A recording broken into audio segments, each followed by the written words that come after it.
इथं नेमाने साहेबांची सारखी माणसं तुम्हाला नुसत्या प्रार्थनेच्या वेळेला तुम्ही खाली पडू नये, पावसाळ्यामध्ये तुमच्या डोक्यावर पावसाच्या वर्षावानं तुम्ही भिजू नये म्हणून हॉल देतायत. एवढं तुम्हाला दिल्यानंतर तुमची कोणती गोष्ट हवी आहे, एवढं सगळं मिळाल्यानंतर आपल्याला घडावं लागेल.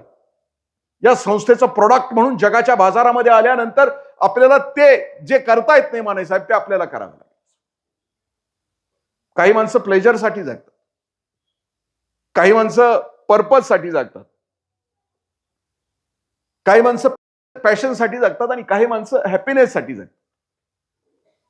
आम्हाला नवीन पिढीसाठी जी भोवतालची मंडळी आहे त्यांच्यासाठी विनंती मी बोलतो आहे, आपल्याला या लेकरांच्यासाठी हे सगळं करावे लागेल. एक विनंती आहे की कृपा करून एक अर्धा पाऊण तास मोबाईल आपले सायलेंट मोडला लावा. जी गोष्ट माणसात आल्यानंतर माणसातून उठवते ती माणसात आल्यानंतर बंद असावी. साधी सभ्यता सभागृहामध्ये असावी. म्हणजे सभ्य असू आपण तर. ज्यांनी आजच मोबाईल घेतलाय आणि ज्यांना बंद करायचं माहित नाही त्याला एक लाल रंगाचं बटन आहे, त्याचं दाबा. आणि अशी कोणतीही सुनामी नाहीये या जगामध्ये, वादळ नाहीये किंवा वनवा नाही की फोन नाही घेतला तर तिकडे जळून खाक होणार आहे. कारण ज्ञान, विज्ञान आणि संस्कार ही त्रिसूत्री घेऊन हा कार्यक्रम सुरू आहे. माझ्याजवळ मोबाईल नाहीये कारण मी जिवंत माणसांना किंमत देतो, आजूबाजूच्या सगळ्या माणसांना किंमत देतो.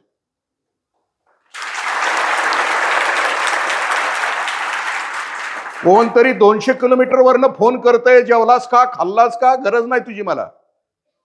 माझ्या आजूबाजूला जे देव आहेत ते माझ्या सोबत आहेत, त्यांचा सहवास मला पाहिजे, कारण ते जिवंत देव आहेत माझ्या भोवती. नाना पाटेकर असं म्हणतात की माणसानं किती कमवावं, या मुठीमध्ये माईल इतकं कमवावं. आणि मूठ एकदा वाहायला लागली की जे वाहतंय ते सगळ्याला वाटून टाकावं. ते मगाशी सांगितलं. जगायला किती लागतं, पण जगण्याच्या पुढची हाव निघाली की माणूस देत नाही. देणाऱ्याविषयी ज्ञानेश्वरीमध्ये खूप सुंदर ओवी आहे वेळानं. माऊली असं म्हणतात की जेथ संपत्ती आणि दया हे दोन्ही वसती एकची ठाया, ती माझी विभूती जाण धनंजय. असं जेथे संपत्ती आहे आणि देण्याची दानत आहे ती परमेश्वराची विभूती आहे असं म्हटलं.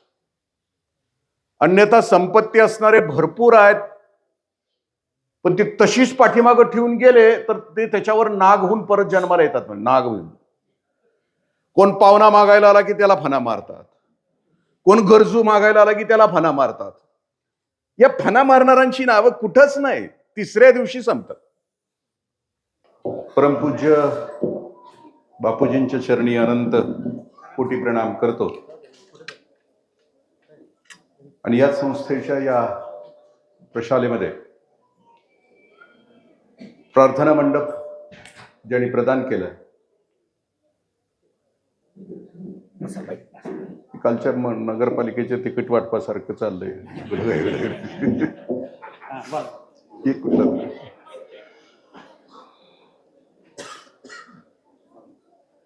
संपन्न होत असलेल्या कार्यक्रमाच्या निमित्तानं उपस्थित असणारे मंचावरील सर्व मान्यवर, उपस्थित दीदी, दादा, गुरुवर्य, या सगळ्यांना मनापासून नमस्कार. प्राचार्य सरांनी आता ज्या आयडॉल्सचा जय जयकार करून आमच्याकडून करून घेतला, त्यामध्ये अशी कोणती गोष्ट होती की ती माणसं मोठी झाली. जग कोणाला लक्षात ठेवतं, ज्यांचा जय जयकार मगाशी केला त्या सगळ्यांना मी लक्षात ठेवलं. त्यांच्याबरोबर त्यांच्या नंतर अनेक पिढ्या झाल्या होतील भविष्यामध्ये, पण जग त्यांना नाही लक्षात ठेवत. त्यांनाच का लक्षात ठेवलं? कारण लक्षात त्यांना ठेवलं जातं की जे देतात, जे गिवर आहेत, आपल्या जवळचं जे देत राहतात तेच इतिहास निर्माण करतात आणि त्यांच्याच आठवणी लोकांच्या मध्ये असतात. ज्यांनी मिळवलं, खूप काही मिळवलं, गेल्या 1000 वर्षामध्ये अनेक शेठजी झाले, अनेक संपत्तीवाले झाले, सत्ताधीश झाले, पण त्यातली कुणाची नावं आमच्या लक्षामध्ये नाहीयेत. पण जे असे सत्ताधीश झाले की ज्यांनी अंतिम सत्तेचा विचार केला, अंतिम रयतेचा विचार केला, त्या सत्ताधीशांना, ज्यांनी आपलं धन वाटलं समाजाच्या कल्याणाकरता, ज्यांनी आपल्या आयुष्याचा होम केला, लाखो घरामध्ये शिक्षणाची गंगा व्हावी, अख्खं आयुष्य ज्यांनी दिलं, ज्यांनी अवघ्या जगाला जाग करण्याचा प्रयत्न केला, अशा लोकांना आम्ही लक्षात ठेवतो. मी म्हटलं ना, शेठजी हजारो झाले गेल्या वर्षी. आज इथं सुद्धा या सभागृहामध्ये मगाशी नेमाने सर बोलत असताना खूप संयमानं नेमक्या शब्दामध्ये बोलत होते. घरच्या परिस्थितीविषयी बोलत होते, आईच्या संयमाविषयी, शिस्तीविषयी बोलत होते. त्या प्रतिकूल परिस्थितीमध्ये ते इथपर्यंत पोहोचले आणि ते देत आहेत, खूप देत आहेत. असं म्हटलं, ते म्हणतायत की माझ्या परिस्थितीनं, माझ्या कुवतीनं, माझा भवताल जे मला देण्यासारखं आहे त्यानं मी सुंदर करतो. बाळानं, कोय नावाचा एक मासा आहे, तो जर छोट्याशा त्या काचेच्या बॉक्समध्ये, त्या फिश पॉटमध्ये ठेवला तर त्याचं अख्खं आयुष्य, तो 1.5 इंचच त्याची वाढ होते, 1.5 इंच वाढ होते. पण तोच कोय मासा जर सरोवरामध्ये गेला आणि तिथं तर त्याचं आयुष्य गेलं तर त्याची वाढ 1.5 फूट इतके होते. म्हणजे त्याला जसा भवताल मिळतो तशी त्याची वाढ होते. नेमाने सर म्हणतायत की माझी इथं वाढ झाली आणि आता मी तिथपर्यंत गेलो, याच्या पाठीमागची जी भूमिका आहे, आता देण्याचा हात. मगाशी आम्ही बसलो होतो त्यावेळेला म्हटलं की आमच्यापैकी खूप श्रीमंत मंडळी आहेत. त्यांनी मगाशी एक वाक्य वापरलं की मी नाम नावाच्या संस्थेमध्ये काम करतो, तिथं नाना पाटेकर सर, आम्ही कुठे गेलो भाषणाला तर नाना पाटेकर असं म्हणतात की माणसानं किती कमवावं, या मुठीमध्ये माईल इतकं कमवावं, आणि मूठ एकदा वाहायला लागली की जे वाहतंय ते सगळे जगाला वाटून टाकावं. ते मगाशी सांगितलं. जगायला किती लागतं, पण जगण्याच्या पुढची हाव निघाली की माणूस देत नाही. देणाऱ्याविषयी ज्ञानेश्वरीमध्ये खूप सुंदर ओवी आहे वेळानं. माऊली असं म्हणतात की जेथ संपत्ती आणि दया हे दोन्ही वसती एकची ठाया, ती माझी विभूती जाण धनंजय. असं जेथे संपत्ती आहे आणि देण्याची दानत आहे, ती परमेश्वराची विभूती आहे असं म्हटलं. अन्यथा संपत्ती असणारे भरपूर आहेत, पण ती तशीच पाठीमागं ठेवून गेले तर ते त्याच्यावर नाग होऊन परत जन्माला येतात. नाग होऊन कोण पाहुणा मागायला आला की त्याला फणा मारतात, कोण गरजू मागायला आला की त्याला फणा मारतात. या फणा मारणाऱ्यांची नावं कुठंच नाही, तिसऱ्या दिवशी संपतात. आमच्याकडे आता तिसऱ्या दिवशीच उरका म्हणतात, कारण लक्षात ठेवण्यासारखं जगलेलंच नसतं. अखंड आयुष्यभर मिळवणं मिळवणं, घे घे घे घे, दिलेलंच नसतं. नेमाने सरांचा माझा संबंध, माझं गाव कुठं, माझी संस्था कुठं, म्हणजे इथून 100 किलोमीटरवर माझं गाव आहे. माझ्या गावाला त्यांनी 10.5 लाख रुपये दिले, शाळेसाठीच दिले. गेल्या वर्षी त्या कराडच्या माळावर घारेवाडीला अनेक लेकरं, दरवर्षी गेले 26 वर्ष जवळजवळ हजारो लेकरं येऊन गेले. त्यांच्या कल्याणासाठी गेल्या वर्षी त्यांनी 2.5 लाख दिले. आत्ताही त्यांनी 25,000 दिले.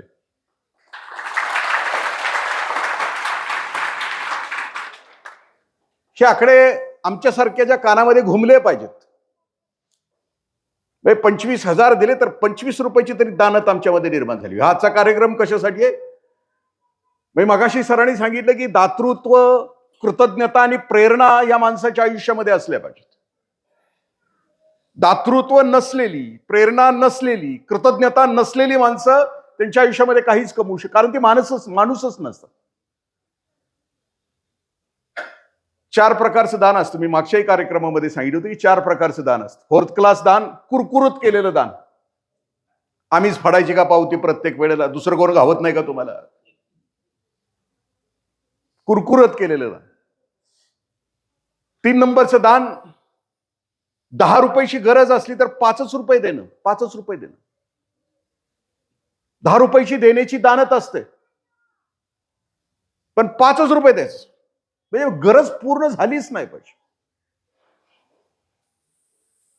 2 नंबरचं दान देत असताना कोणत्या कारणासाठी देतो त्याचं भान असलं पाहिजे. आणि 1 नंबरचं दान की जे दान दिल्यानंतर एखाद्याच्या आयुष्यामध्ये दिवा लागतो, एखाद्याच्या आयुष्याचं जीवन प्रज्वलित होतं. नेमाडे सरांनी धनाच्या रूपाने दान दिलं आणि बापूजींनी त्यांच्या आयुष्यामध्ये आपल्या आयुष्याचं दान. मी पसायदानवर बोलत असताना पसायदान कशाला म्हटलं जातं की ज्याच्याकडे काही नसतं त्यानं देऊ नका, निदान जे देतंय त्याच्या आडवं तरी येऊ नका. कारण ती प्रवृत्ती आजूबाजूला प्रचंड आहे की कोणी काही द्यायला लागलं चांगल्या दृष्टीनं, चांगल्या बाजूला, त्याला विनोबाजी कृष्ण भक्ती असं म्हणतात. हे कृष्ण भक्तीची लोक तरी असू नयेत म्हणून पसायदान मागितले. कृष्ण भक्तीमध्ये कधी कुणाविषयी कधीच चांगलं न बोलणारे जे आहेत, काळच बोलणारे जे आहेत, कृष्ण बोलणारे जे आहेत, त्याला कृष्ण भक्ती असं विनोबाजी म्हणतात. समाजाच्या विकासामध्ये कृष्ण भक्तांना बाजूला ठेवता आलं पाहिजे. असं दान, लेकरांनो, दानाचं परिणाम कोणता आहे? स्वामीजींचं एक वाक्य खूप सुंदर आहे त्यांच्या तत्वज्ञानामध्ये, give and give, that is the secret of abundance असं म्हणतात. स्वामीजी असं म्हणतात की द्या द्या आणि द्या, त्यानंच तुम्ही समृद्ध होणार आहे. आईच्या नावचं दिलं आहे. मगाशी सरांनी ज्यांची ज्यांची नावं घेतली त्या सगळ्यांच्या आया त्यांनी ज्यांनी घडवलं, जी व्यक्ती घडते त्याच्यामध्ये कृतज्ञता पुन्हा पाठीमागं. कारण शाळेविषयीची कृतज्ञता कोणती की या घरट्यातून पिलू उडावे घेऊन अदम्य शक्ती, नजर असावी ध्येयावर पण उंबरठ्यावर बघ. इथनं पंखामध्ये भळ घेतलं, झेप घेतली, मग पुन्हा पाठीमागं फिरून बघणं. ती भूमिका मगाचे आता जे आयडॉल्स आपल्या समोर वागितले, मी शिवछत्रपतींच्या आईंचा, मी स्वामीजींच्या आईंचा 2-3 उदाहरण आपल्याशी शेअर करतो की काय असतं आई घडवत कशी असते, देत कसं असतं. आणि आता आमच्या घरामध्ये काय प्रकार, कोणता प्रकार चालू आहे. आत्ताच्या जगाविषयी डॉक्टर अभय बंग त्यांच्या भाषणामध्ये असं म्हणतात की जग खूप वाईटाकडे निघालं आहे आणि वाईटांच्या जगामध्ये सध्या वाईटच पहिला आहे. तुम्ही आता बघा आजूबाजूला कोण पहिला आहे. आता कोण आलेले आहेत परवाच्या निवडणुकीमध्ये, कोण निवडून आलेले आहेत तपासा. कोण आज कुणाचे डिजिटल लागले तपासा. कार्लाइल नावाचा विचारवंत असं म्हणतो की चुकीच्या लोकांचे डिजिटल ज्या वेळेला आकाशाला भिडतात त्यावेळेला माणूस नावाची जात संपत चालली असं समजा, किंवा समाजातल्या चांगल्या लोकांनी निषेधाची कृती करायचं संपवलं असं समजा. असं घडत असताना आईंचा उल्लेख केला. मी ह्या तिन्ही आयांचे विषयी आपल्याशी बोलतो. वय वर्ष 9 आहे शिवछत्रपतींचं. बेंगलोरला राहत आहेत कारण छत्रपती शहाजीराजे तिथे राहत आहेत म्हणून तिथं ते राहत आहेत. रात्रीची वेळ आहे. मासाहेब रात्री झोपताना राजांना दूध द्यायचे. दूध देत असताना त्या दिवशी रात्री त्यांच्या असं लक्षात आलं की राजांच्या कॉटच्या खाली माती आहे. मासाहेबांनी प्रश्न विचारला की राजे, यावेळी आपण कुठे गेला होता? पूर्वीची मुलं आपल्या आईशी खरंच बोलायची. मी कुणाविषयी बोलतोय? पूर्वीच्या मुलांच्या विषयी. कधीच खोटं नव्हती बोलत. ते असं म्हटलं की मासाहेब, पलीकडे एक नृत्याचा कार्यक्रम होता, तो आम्ही बघायला गेलो होतो. मासाहेबांना खूप वाईट वाटलं की 9व्या वर्षी बाळ नृत्याचा कार्यक्रम बघायला जात असेल तर मला या बाळाच्याकडून महाराष्ट्रामध्ये स्वराज्याची प्रतिष्ठापना करायची. या लेकराच्या पराक्रमावर महाराष्ट्रातल्या आया बहिणींचं कुंकू बळकट करायचं. या लेकराच्या पराक्रमावर महाराष्ट्रातल्या आया बहिणींचं मंगळसूत्र बळकट करायचंय. आणि 9व्या वर्षी बाळ जर मनोरंजनामध्ये जात असेल तर मासाहेबांनी निर्णय घेतला महाराष्ट्रामध्ये यायचा. यायच्या अगोदर ते हंपी नगरीला गेले, कर्नाटकामध्ये. हंपी नगरीचा इतिहास 21 दिवस मायलेकर तिथं समजावून घेत होते. 9 वर्षाचे राजे आणि मासाहेब. आणि यायच्या आदल्या रात्री त्या हंपी नगरीच्या त्या सुवर्ण टेकडीवर हे दोघ जण उभे आहेत आणि एक आई आपल्या लेकराला दीक्षा देते आहे. मासाहेब असं म्हणतायत राजांना की राजे, या विजयनगरच्या साम्राज्यामध्ये 240 वर्ष इथल्या राजांनी असं राज्य केलं की या राज्यामध्ये कुणी उपवासी राहत नव्हतं, कुणी खोटं बोलत नव्हतं, इथं स्त्रियांना सन्मानानं वागवलं जात होतं. अशा स्वराज्याची स्थापना तुम्ही कराल?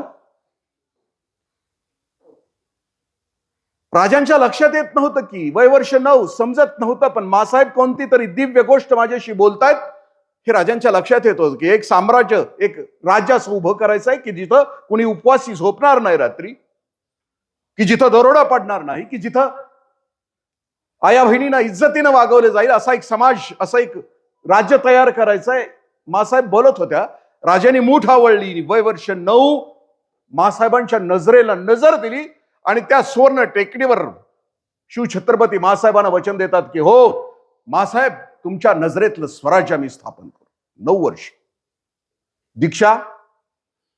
मी कधीतरी विचार करतो की शिवनेरी कुठं, रोहिडेश्वर कुठं. हा महापुरुष 16व्या वर्षी तिथून निघतो, आपले मैतर घेतो आणि रोहिडेश्वरावर शपथ घेतो. वय वर्ष 16 घराघरामध्ये पोहोचतो. जे द्यायचं आहे, मी आता म्हटलं ना, जो भविष्याला द्यायचा आहे, आई साहेब देत राहतात. कोणतं देत राहतात? आईसाहेब आजारी होत्या त्यावेळेला मासाहेबांनी रायगडावर पलीकडे एक माची बांधली होती, कारण राजे रायगडावर राहत होते आणि मासाहेब आजारी होते त्यामुळे खाली राहतो. रोज संध्याकाळी सूर्य मावळायला निघाला की राजे रायगडाच्या त्या माचीवर जाऊन खाली बघायचे की ज्या पाचाडच्या राजवाड्यामध्ये मासाहेब राहत होते. खूप विलक्षण. म्हणजे राज्याभिषेक संपला. मी आजच्या कार्यक्रमाला आईच्या दीक्षेचं किंवा या प्रार्थनागृहाला आईचं नाव दिलं म्हणून मी आईची महती आपल्याशी बोलतो आहे. आणि ज्या आयडॉलचं नाव घेतलं प्राचार्य साहेबांनी, त्यांच्याविषयी मी बोलतो. राज्याभिषेक संपला त्यावेळेला राज्याभिषेकासाठी रायगडावर सगळ्यात जास्त गर्दी होती. त्यातल्या त्यात आया बहिणींची खूप गर्दी होती, कारण विश्वास दिला होता राजांनी. राज्याभिषेक संपला, राजे उठले आणि मासाहेबांच्या पायावर पडले. साष्टांग दंडवत घालून उठत असताना मासाहेबांनी राजांच्या खांद्यावर हात ठेवला. हात थरथरत होता. मासाहेब आजारी होत्या. पाचाडच्या राजवाड्यातून वर आणलेलं होतं आणि राजे अभिषेक झाल्यानंतर आशीर्वादासाठी मासाहेबांच्या चरणावर पडले. त्यावेळेला उठताना मासाहेब थरथरत्या हातानं राजांच्या खांद्यावर हात ठेवून असं म्हणतायत की राजे, आमचे खूप थोडे दिवस राहिलेत. आमचा पुनर्जन्मावर विश्वास आहे राजे, आणि भविष्यात आम्ही कधी आई म्हणून जन्म घेतला तर राजे तुम्ही आमच्या पोटी जन्माला याल. काही दिवस निघून गेले. पाचाडच्या राजवाड्यामध्ये मासाहेबांचा मृत्यू झाला. राजांना रायगडावर बातमी कळाली. राजे रायगडावरून पळत खाली निघाले. महादरवाजा, हत्ती तलाव वेगानं राजे खाली पळत निघाले. सरदारांनी पालख्या आणल्या, मेने आणले. सरदार राजांना थांबवत होते, म्हणत होते की राजे बसा ना, पालखीत बसा, मेहनत बसा. राजे पालखीत नाही बसले, मेहनत नाही बसले. राजे वेगानं खाली पळत सुटले पाचाडच्या दिशेने. पावला पावलाला राजे खाली वाकत होते, माती घेत होते, कपाळाला लावते. प्रत्येक पावलाला राजे खाली वाकत होते, माती घेत होते, कपाळाला लावत होते.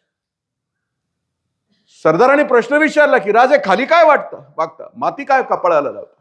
राजे म्हटले, अरे येड्या, इथल्या मातीच्या प्रत्येक कणाला माझ्या आईच्या पावलांचा स्पर्श आहे. माझ्यासाठी तो अबीर आहे, म्हणून मी माझ्या कपाळाला माती लावतो. राजे पळत खाली पोहोचले. जिथं मासाहेब विश्रांती घेत होत्या तिथं राजे पोहोचले. राजांनी साष्टांग दंडवत मासाहेबांना घातला आणि उठताना राजे असं म्हणतात की हो मासाहेब, आम्ही कधी जन्म घेतला तुमच्याच कुशीमध्ये आम्हाला जन्म द्या. बाळानो, कर्तबगारी कोणती?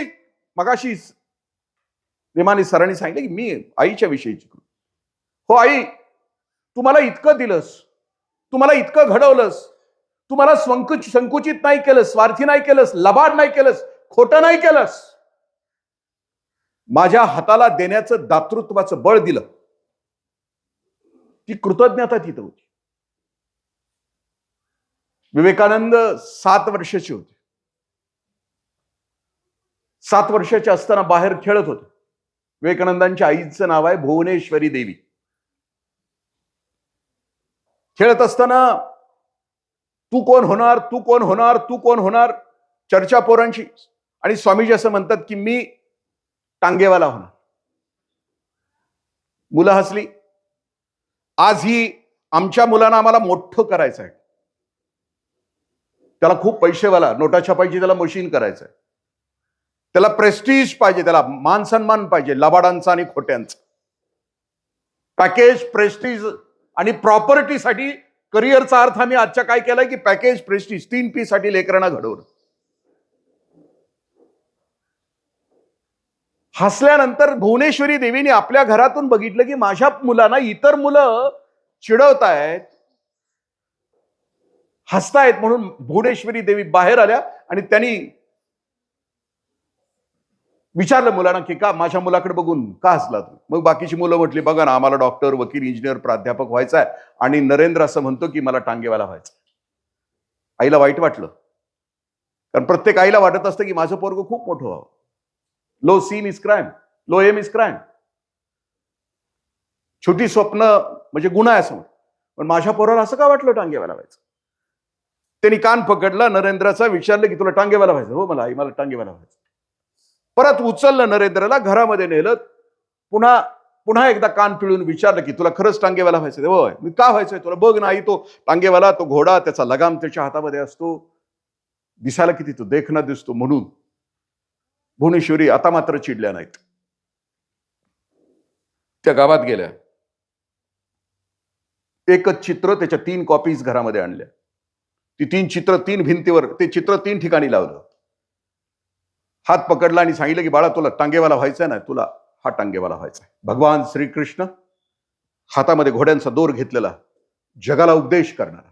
11 सप्टेंबर 1893 वयाच्या 9व्या वर्षी आईनी शब्दानं आणि कृतीनं एक संस्कार पेरला. आणि 11 सप्टेंबर 1893 हा महापुरुष त्या शिकागोच्या सभेमध्ये ज्यावेळेला उभा राहतो, अगोदरचे 19 जण आपल्या भाषणाचं संबोधन करत असताना त्या संबोधनामध्ये असं म्हणतात की माय डिअर जेंटलमॅन्स, म्हणजे सभ्यग्रस्त हो. आचार्य आत्रे सुद्धा त्यांच्या भाषणाची सुरुवात सभ्यग्रस्त हो करायचे. त्यातलं एक जण एकदा ओरडलं, हो. आत्रे म्हणले, तू सोडून.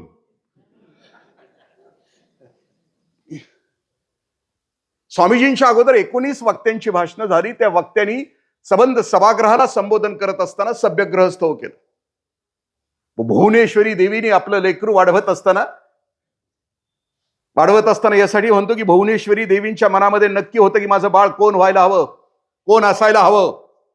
म्हणजे भविष्यामध्ये तो धनिक होऊन मरायला पाहिजे, कातून प्रगल्भ होऊन जीवनाचा अर्थ कळालेला असायला हवे. माझा मुलगा कोण म्हणून मरायला हवा, धनिक होऊन, कातून प्रगल्भ, आतून विकसित झालेला असा मुलगा असायला माहित होतं. म्हणून भुवनेश्वरी देवीनी काशी विश्वनाथाला अनेक अभिषेक केले होते. त्यांनी सांगितलं होतं की हे भगवंता, हे शंकरा, हे महादेवा, तूच माझ्या पोटी जन्माला ये. महादेव कोण असतो की जो जगाचं विष पितो आणि जगाला अमृत देतो, त्याला महादेव असं म्हटलं जातं. नीळकंठ असं महादेवाला का म्हटलं, कारण तो जगाचं विष पितो आणि जगाला मात्र अमृत देतो त्याला. आणि स्वामीजींनी अवघ्या 39 वर्षामध्ये आपल्या वाणीनं जगाला अमृत दिलं. आणि ज्या वेळेला स्वामीजी उठतायत की त्यावेळेला अख्ख्या जगाला उद्देशून, my dear brothers and sisters, American brothers, भाऊ आणि बहीण, जगातल्या प्रत्येक माणसाला, तू कुठल्याही धर्माचास, तू माझा भाऊ आहेस, तू माझी बहीण आहेस, कारण आपण एकाच ईश्वराची लेकरं आहोत. स्वामीजींची जी एवढी व्यापकता होती, शेवटी मगाशी सरांची कळकळ आहे की माझ्या मातीमध्ये हे उगवावं, की शिक्षणानं आणखीन एक प्रगल्भ पिढी तयार व्हावी. जसं ढोरोशीला काम चाललं आहे तसं माझ्याही गावामध्ये व्हावं. इथे जे कोणी ग्रामस्थ आहेत त्यांनी थोडं थोडं, कुणी वेळेचं योगदान द्यावं, कुणी ज्ञानाचं द्यावं, कुणी आणखीन द्यावं.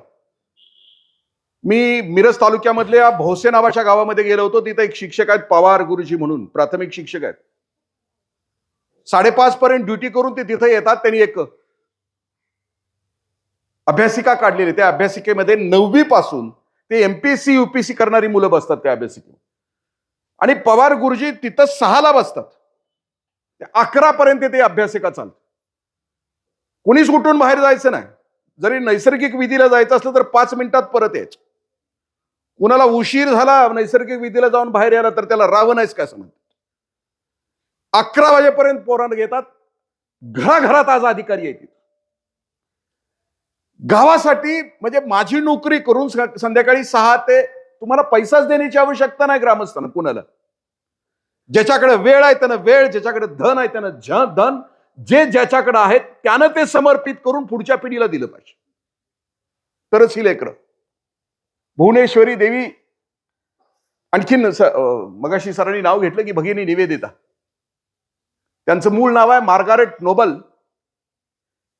या 2 मुली आपला देश सोडून सातासमुद्राच्या पलीकडे स्वामीजींच्या त्या प्रभावी व्यक्तिमत्वानं भारतामध्ये आल्या. मार्गारेट नोबल आणि जोसेफाईन मॅक्लिओड नावाची. भारतात आल्यानंतर एक दिवशी या दोघींनी स्वामीजींना प्रश्न विचारला की स्वामीजी, आम्ही देशासाठी काय करू? आम्ही भारतासाठी काय करू? आम्ही काय करू? आम्ही आता इथं आलोय, साधना तर 24 तास होऊ शकत नाही, मग मी काय करू? स्वामीजींनी त्या दोघींना समोर बसून असं सांगितलं की लव्ह इंडिया, माझ्या देशावर प्रेम करा. बापूजींनी विवेकानंदांना कोळून कोळून वाचलं म्हणून स्वामीजींच्या नावानं त्यांनी संस्था काढली. कारण मी इथून पुढचं जे बोलतो आहे आपल्याशी स्वामीजींशी, गुरुदेव संघटना, याचा अर्थ की शिष्याची जबाबदारी कोणती असते. मग लव्ह इंडिया म्हणजे काय करू असं त्यांनी विचारल्यानंतर ते असं म्हटले, स्वामीजी अरे पलीकडं त्या कलकत्त्यामध्ये पलीकडे जी झोपडपट्टी पसरलेली आहे तिथं जा, बघा तिथं लोकांच्या गरजा कोणत्या आहेत शोधा आणि त्या गरजेला आपल्या अस्तित्वानं उत्तर द्या, आपल्या सामर्थ्यानं उत्तर. त्या दोघी जणी निघाल्या. त्या दिवशी दिवसभर त्या झोपडपट्टीमध्ये फिरत राहिल्या. तिथलं दुःख, दारिद्र्य, तिथला गोंगाट, तिथली दुर्गंधी, तिथली रोगराई बघत राहिल्या. बघता बघता एका ठिकाणी त्या थबकल्या. आईचं लेकरू आईला पीत होतं, पण आई 2 दिवस जेवलीच नसल्यामुळं तिला दूध येत नव्हतं. त्या दोघी जणी थांबल्या, बसल्या, बोलण्याचा प्रयत्न केला, पण 2 दिवस अन्नच पोटात न गेल्यामुळे तिला दूधच येत नव्हतं. जोसेफाईन मॅक्लिओडने आपल्या पर्स मधून काही पैसे काढले, तिच्या मांडीवर ठेवले. तू म्हटले खा काहीतरी घेऊन. सुरेश भटांची कविता, इथे देवकीचा पाना दुधाने जळाला. इतकं दारिद्र्य इथं, इतकं दैन्य इथं, आणि स्वामीजींच्या नजरेमध्ये ते होतं. बाळांनो, 11 सप्टेंबरला ज्या वेळेला हा महापुरुष 7 मिनिटाच्या भाषणानं जगप्रसिद्ध झाला, त्या दिवशी एका महापौराच्या घरी रात्री झोपलेला होता शिकागोच्या. रात्रभर पिसांची गादी असताना हा महापुरुष जमिनीवर झोपला.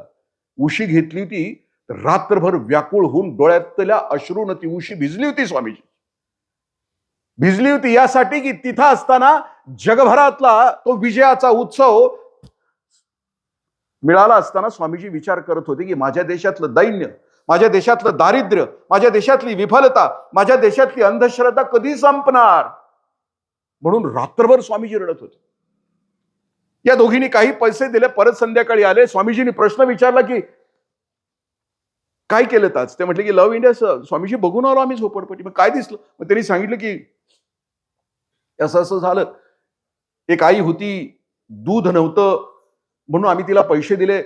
स्वामीजी चटकन त्यांना असं म्हटले की ही तर तात्पुरती मदत आहे.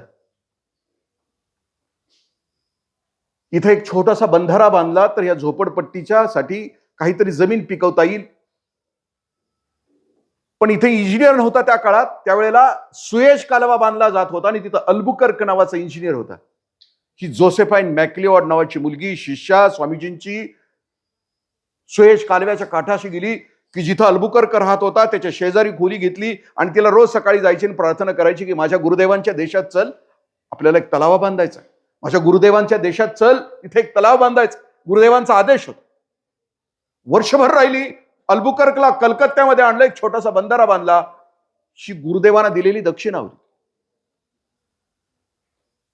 जे द्यायचं असतं, मी म्हटलं की हे योगदान आहे ना आत्ताचं देण्याचं, याची गरज आता खूप नितांत आहे. लेकरांना ज्या वेळेला घडवायचं आहे त्यावेळेला भोवतालची जी परिस्थिती आहे तिला एक चांगल्या प्रकारचं उत्तर, कारण आता आम्ही सगळ्या गोष्टी संपवत, कारण 1990 नंतरची जी पिढी आहे त्या पिढीला असं म्हटलं जातं की जी जनरेशन झेड आहे, आणि आता ह्या जनरेशन झेडच्या पोटी जी पोरं जन्माला येतात त्याला जनरेशन अल्फा असं म्हटलं. त्या पिढीविषयी खूप जगभर चर्चा झाली. 1990च्या अगोदरची पिढी होती, तिथं माइंड आणि मॅटर होतं. मग तिथपर्यंत हम दो हमारे दो माँ बाप फेक दो, निदान तिथपर्यंत तरी होतं. पण 1990 नंतर चंगळवाद सुरू झाला. त्या चंगळवादामध्ये आम्ही सर्वजण आहोत.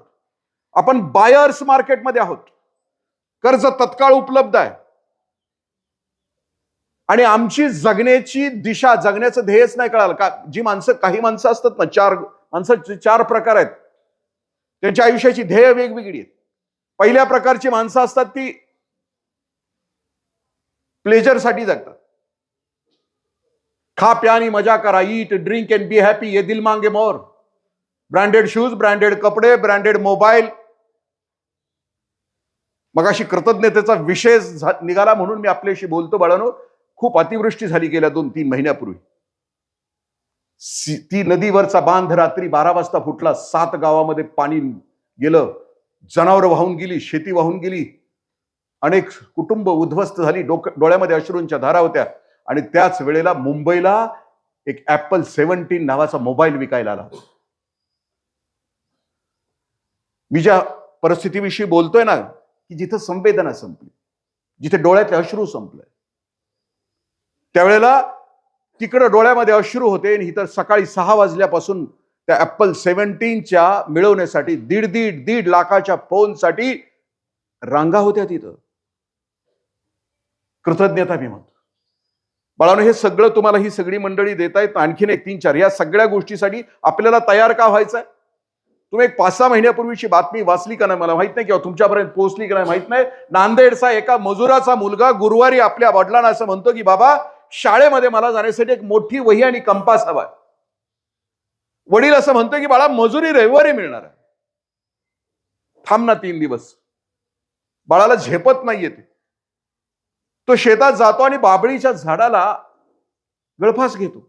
वडील 2 तासांनी तिथं पोहोचतो आणि पोहोचल्यानंतर मुलाचं प्रेत बघितल्यानंतर फक्त त्या फासातला आपल्या लेकराचा गळा तो बाप बाजूला काढतो, लेकराला खाली झोपवतो आणि त्याच फासामध्ये स्वतःचा गळा अडकतो.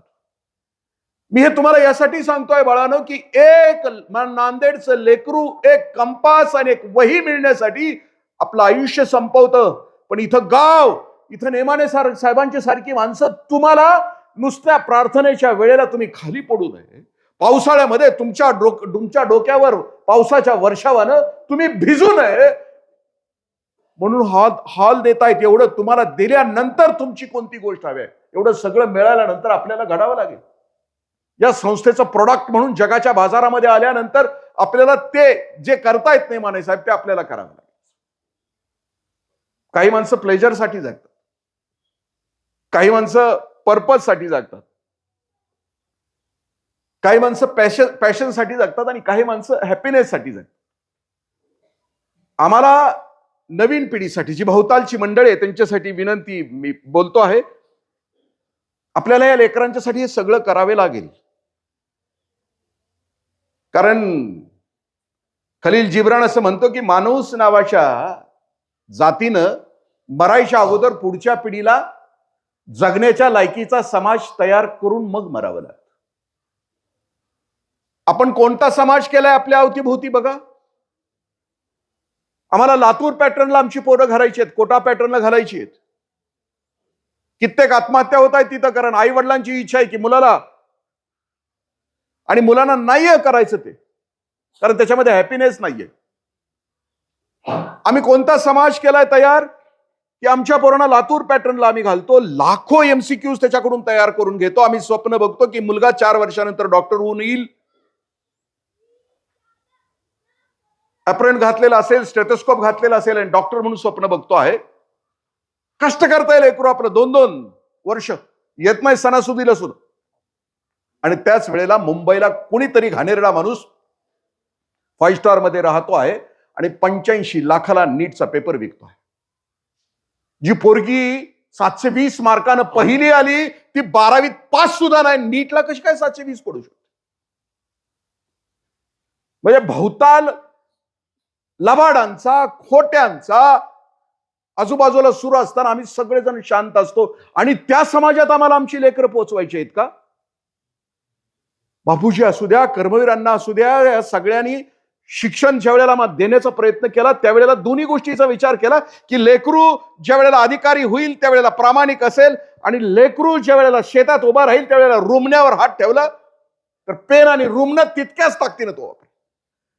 पेन वापरताना सुद्धा तो अधिकारी चांगला असेल पण घरी आल्यानंतर शेतात उतरल्यानंतर ते रुमणं पेरताना सुद्धा तितक्याच ताकदीनं. फक्त एक घसरलेला म्हणजे संवेदना संपलेल्या समाजाचं उदाहरण की चेन्नईमध्ये घडलेली घटना आपल्याशी शेअर करतोय. एक सुजित कुट्टन नावाचा मुलगा 12वीला तो उत्कृष्ट धावपटू होता. त्याची शेवटची मॅच होती आणि त्याचे वडील हार्ट अटॅकने इंटेन्सिव्ह केअर युनिट मध्ये होते आणि त्या दिवशीची त्याची मॅच होती. तो मॅच जिंकला. ज्या क्षणाला जिंकला त्याच क्षणाला त्याच्या वडिलांनी आयसीयू मध्ये त्यांची प्राणाची ज्योत मालवली.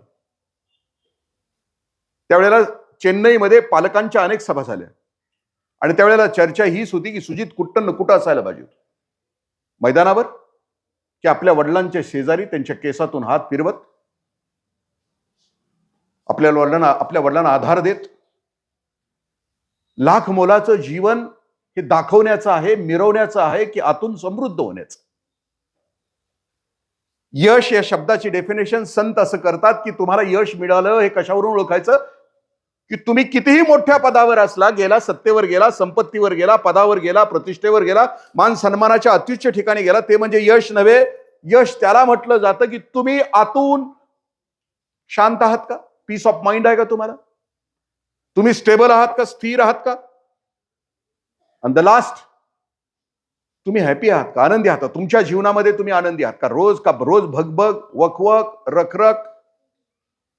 आजचा हा कार्यक्रम आम्हाला आतून समृद्ध करणार आहे.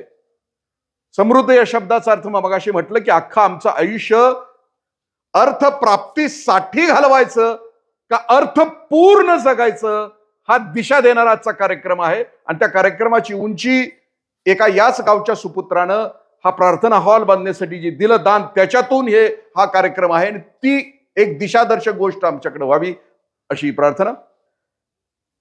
सरांनी आपला आईचा वारसा जपला असं म्हटलं. मी माझ्या प्रत्येक आई बाबा व्याख्यानामध्ये आईचं मोल सांगत राहतो.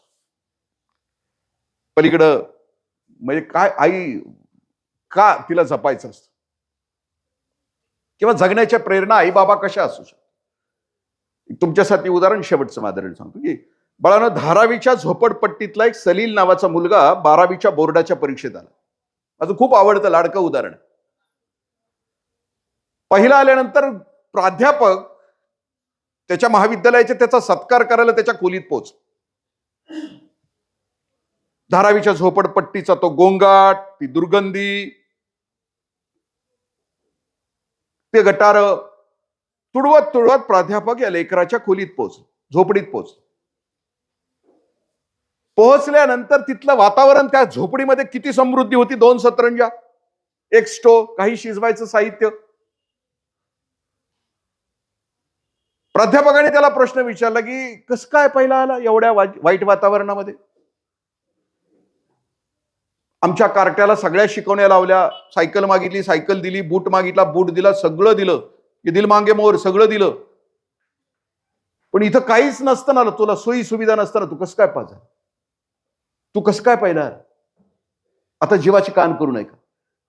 तो असं म्हणतो की मी 6वीला होतो, माझी बहीण 4थीला होती, माझे वडील माथाडी कामगार होते.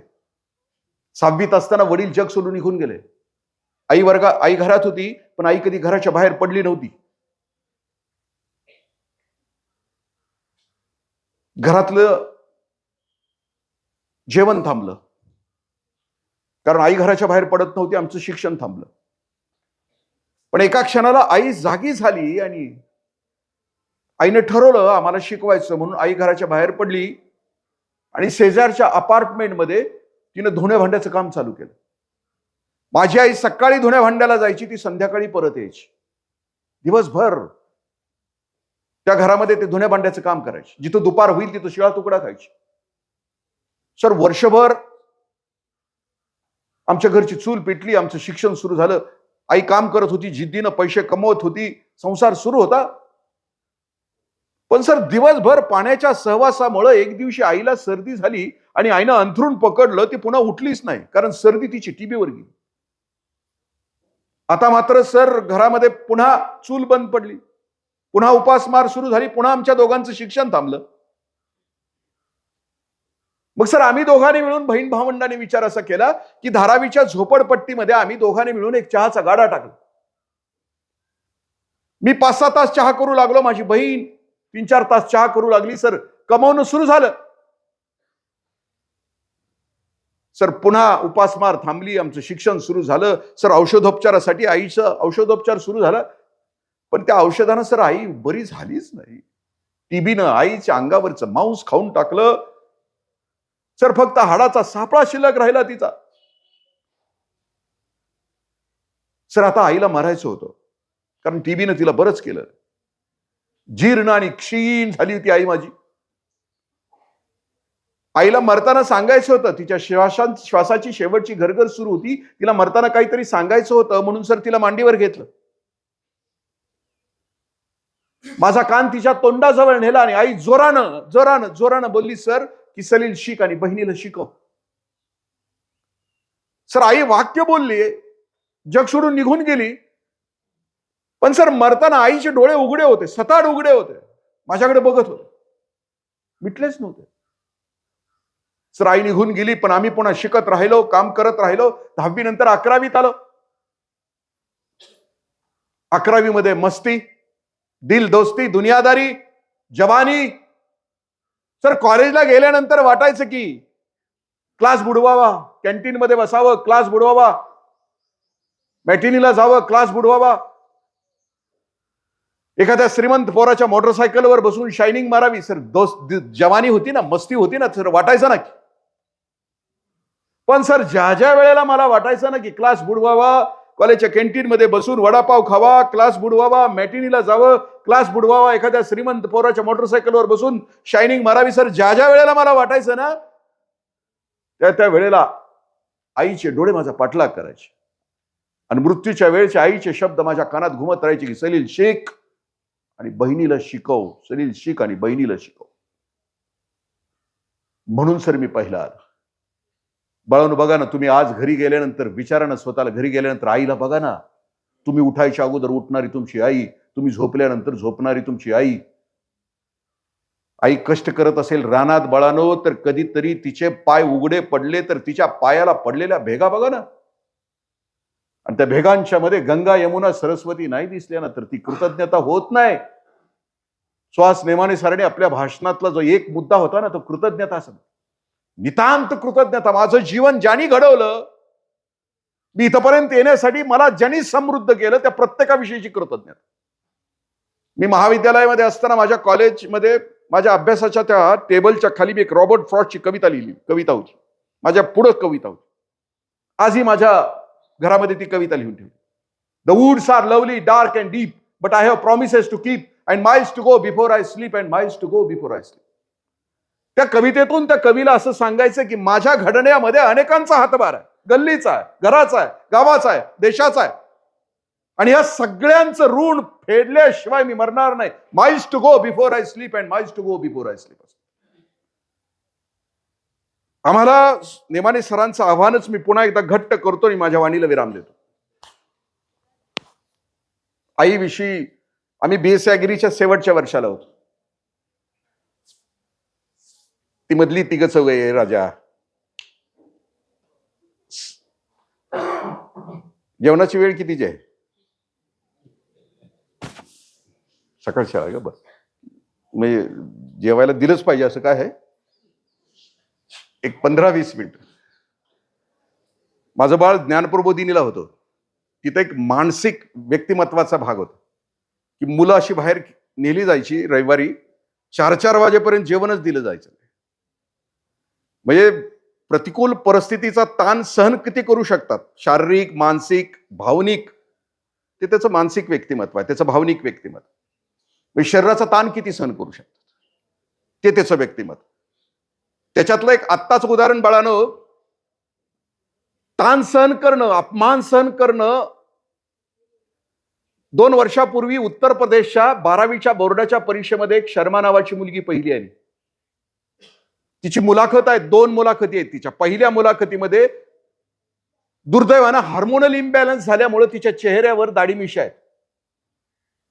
त्या मुलाखतीच्या खाली या देशातल्या घाणेरड्या ट्रोलर्सनी तिला ट्रोल केले, कॉमेंट्स. पूर्वी जी मुतारीवर लिहायची की नाही, ती माणसं आता त्या सोशल मीडियावरती कॉमेंट्स करतात. तिला ट्रोल केलंय. दुसरी मुलाखत तिची घेतली आणि तिच्यामध्ये पहिलाच प्रश्न त्या मुलाखतकाराने तिला विचारलाय की तुला पहिल्या मुलाखतीमध्ये दाढी मिशा असल्यामुळं या देशातल्या असे तू हिमाचल लोकांनी तुला ट्रोल केले, कॉमेंट्स केले तुझ्यावर, तुला वाईट नाही वाटलं? त्यावेळी ती पोरगी असं म्हणते,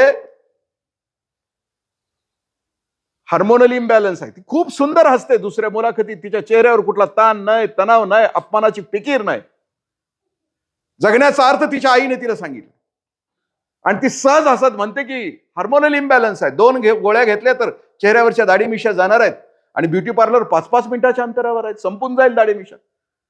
पण दाढी मिशा माझ्या पहिल्या मुलाखतीत असल्यामुळं मी अख्ख्या भारताला माहीत झालं की त्याच्यातली पॉझिटिव्हिटी आहे. मी तिच्या आईला नमस्कार केला की काय पोरगी तयार केली. आणि दुसऱ्या बाजूला मी बघितलं की कोल्हापूरमध्ये 12वीला असणारी मुलगी की जिला 99% मार्क्स आहेत आणि खोलीतल्याच मैत्रिणीनं काहीतरी अपमान केला म्हणून त्या दिवशी रात्री जीव देते. आणि ही पोरगी मात्र लाखो जणांनी, हजारो जणांनी ट्रोल केलं तर हसत उत्तर देते, येस, पलीकडे जाणं.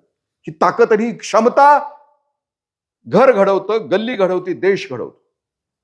बीएस ऍग्रीच्या लास्ट इयरला होतो मी. बीएस ऍग्रीला कोल्हापूरला होतो. आमचा एक मैत्र हितला आहे, 2 मैत्र हितलं तारड्याचा आहे.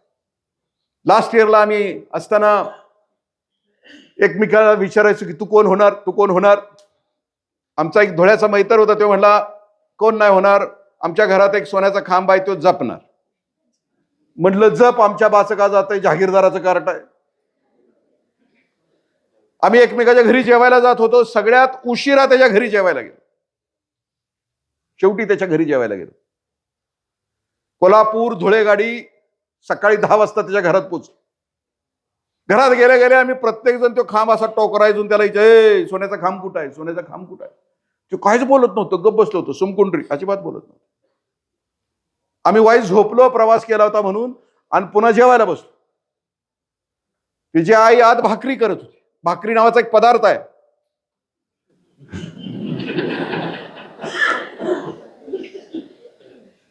ते चुलीवर त्या असं टाकलं की नाही त्या तव्यावर की त्याचा पापड असा फुगतो, टम दिशी त्या भाकरीला पापड असतो. तवा आमची आई त्या पापड असा आला की त्याला अशी भोक पडायची, त्यात अशी त्याल चटणी टाकायची त्या पापडाच्या भाकरीवर आणि ती कोरावर कोर करून ती आम्हाला नाश्त्याला द्यायची. This was our pizza and burger. हे जन खाल्लंय ते कशाला मॅकडॉनल्ड मध्ये जाईल. सगळ्या घराची समृद्धी स्वयंपाकघरातून जाते, सगळ्या घरातलं प्रेम तिथून जातं. मग पुरुष जरी स्वयंपाक करणारा असला तरी तिथूनच प्रेम जातं. त्याची आई बाहेर आली, भाकरी घेऊन आमच्या प्रत्येकाच्या ताटात वाईस भाकरी टाकली आणि ती अशी उभी राहिली. इरकली लुगडं, कमरत वाकली होती, चुलीमुरं बसल्यामुळं कुक्कू इसकाटलं होतं. केस अजिबात रंगवलेली नव्हती, माझ्यासारखं डांबरीकरण केलेलं नव्हतं.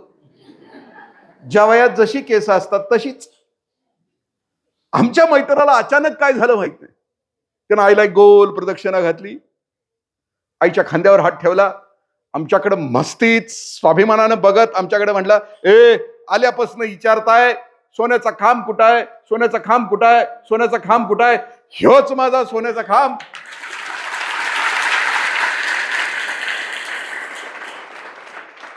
नेमाने सरांनी त्यांच्या सोन्याच्या खांबाचं नाव दिलंय आणि तो त्यांच्या शेजारी. भारत नावाचा देश आहे, कुटुंब नावाची संस्था आहे, त्याचे दोन खांब आहेत, एक बाप आणि आई. आणि लेकरांना आपल्या आई बापाला ते द्यायचं असतं. आपल्या आयुष्यातली सर्वोच्च भेट आपल्या आई वडिलांना द्यायची असते, सिद्ध होऊन, पराक्रमी होऊन. म्हणजे कसं बाळ असावं याच्याविषयी भगवान श्रीकृष्णांचा प्रातस्मरणीय श्लोक आहे. वसुदेव सुतम देवम, बापाचं नाव काढणारा असला पाहिजे. पुत्र देई ऐसा गुंडा, ज्याचा तिन्ही लोकी झेंडा. कन्या तो ऐसी देई जैसी मीरा मुक्ताबाई. पुत्र देई ऐसा गुंडा जिसका गटार के पास मुंडा नाहीये. पुत्र देई ऐसा गुंडा, बापाचं नाव काढणारं असलं पाहिजे. रस्त्यानं निघालं, लोकांच्या अश्रू पुसता आहे. एसटीतून निघालं, लेकरवाळी आली, उठून लेकरवाळीला जागा देत, लोक विचारतात कुणाचं वर्ग? बापाचं नाव काढणार. वसुदेव सुतम देवम कंस चानूर मर्दनम.